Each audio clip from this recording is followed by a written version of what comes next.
Hello YouTube, Kraegan here, and welcome to episode 4 of my Dyson Sphere program series.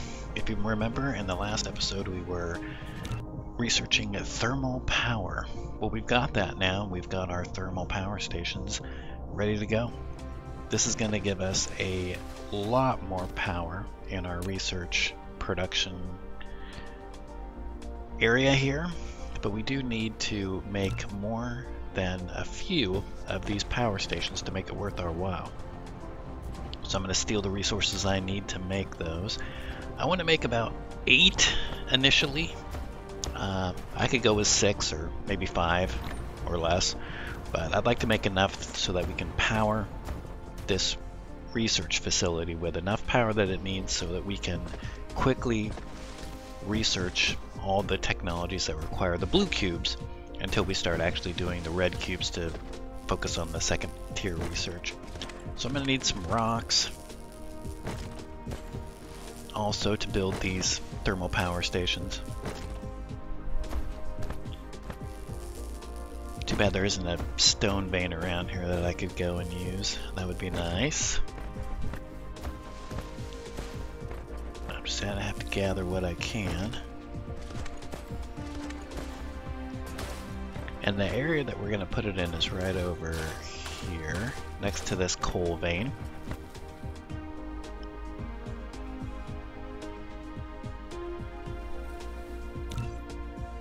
We do want to have a mining machine that we can get the coal out of the ground with.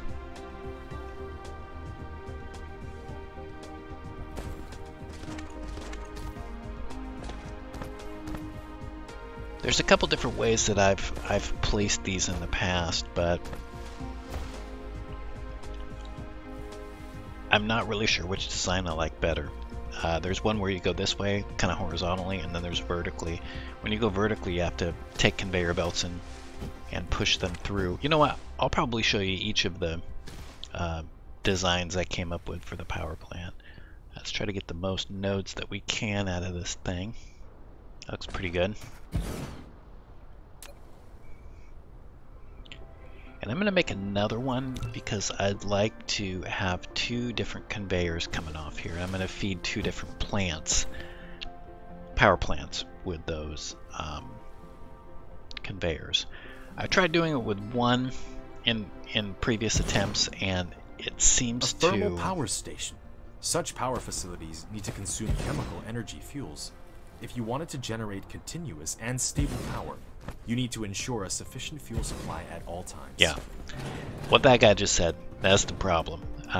If your line slows down, if you have power fluctuations, if the coal isn't coming out of the conveyor belt quick enough, as soon as these facilities stop receiving the coal and whatever they have in the hopper runs out, they're going to have no fuel and your power is going to dip.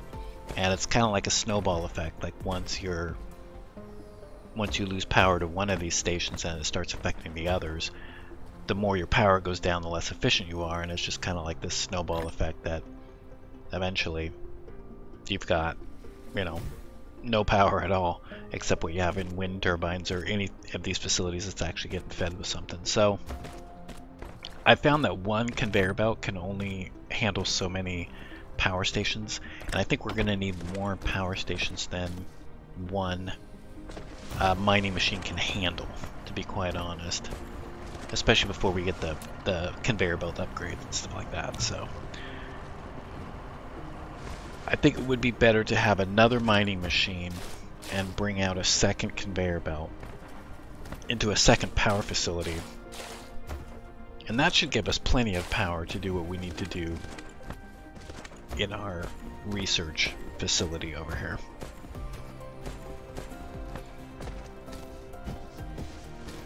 So I'm heading back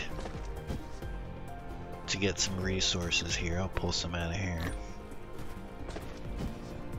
That is the one nice thing about circuit boards and magnetic coils. They're used in a lot of the recipes that you get early on. So if you have a good supply of those, you'll definitely be able to build things quickly.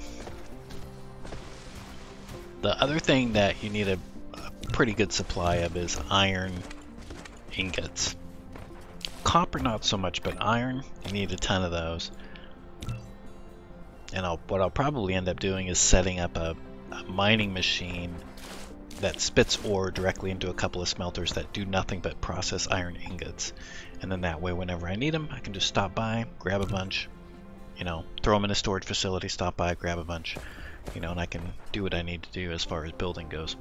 I don't automate buildings. I don't automate like the creation of buildings. Conveyor belts, I will automate those when I get the good ones. The ones we have right now are not worth the time or effort to automate. Although they are used in you have to use the conveyor belts that we're using currently to make the next level.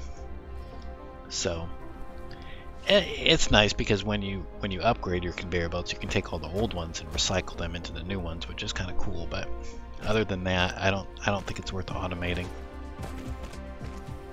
But your mileage may vary. You can try that out, see if it works for you. And I forget, are these? No, it's not coming off the belt, it's going onto the belt. So if you go onto the belt, you can, if it's going the other direction, then you can attach to the main conveyor belt. Otherwise, you got to have a sorter that feeds the belt. So we're gonna have to set up belts kind of off the main belt here, put a sorter on them, and then supply the coal that way. We'll get our sorter set up here. We're only gonna have what, 4, 5 power stations. That's not a whole lot, but it may be enough to get us going here. And then we can always add more. Behind this power plant is where is going to be the site for where we start making the red cubes. And when we start generating both and then doing research based on both the cubes, we're definitely going to need a lot of power to do that. I think it's somewhere around 40 megawatts that you need to efficiently create those cubes and do research. So our power is running pretty good. We haven't hooked it up to our wind turbine grid yet. Before I do that, I'm actually going to set up our second source of coal here. This coal vein is going to get abused, I can tell you right now. It is going to have a bunch of mining machines set up on it because we're going to use it for not only power, but we're going to use it for the energetic graphite that you need to make the red cubes when we get to that point. You can't see it because it's off camera, but there's an oil, I don't know what they call it, an oil vein, I guess, behind us that we're going to be using to set up our oil refineries on in coming videos. So that'll be cool once we do that. And you know, I'm gonna switch.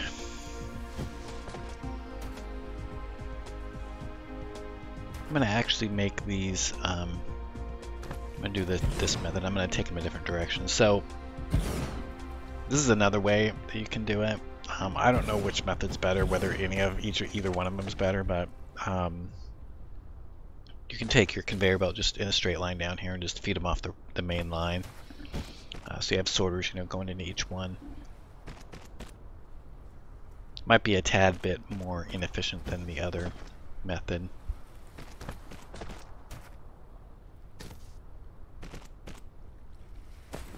So we've got sorters.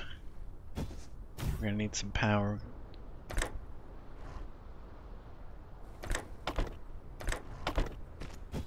And then hook these sorters up.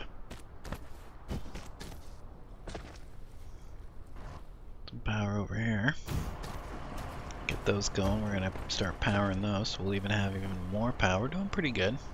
That's not bad. For what we need right now, that's definitely not bad.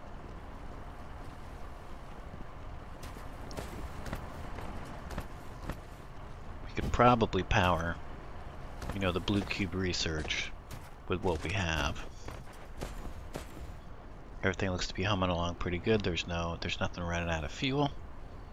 Our power grid is not fluctuating here. Looks pretty good. So what we'll do is we'll build some Tesla towers. We will expand the grid to our existing grid. I'm going to go to the max range that these things have. Oops, I don't think that one went beyond it.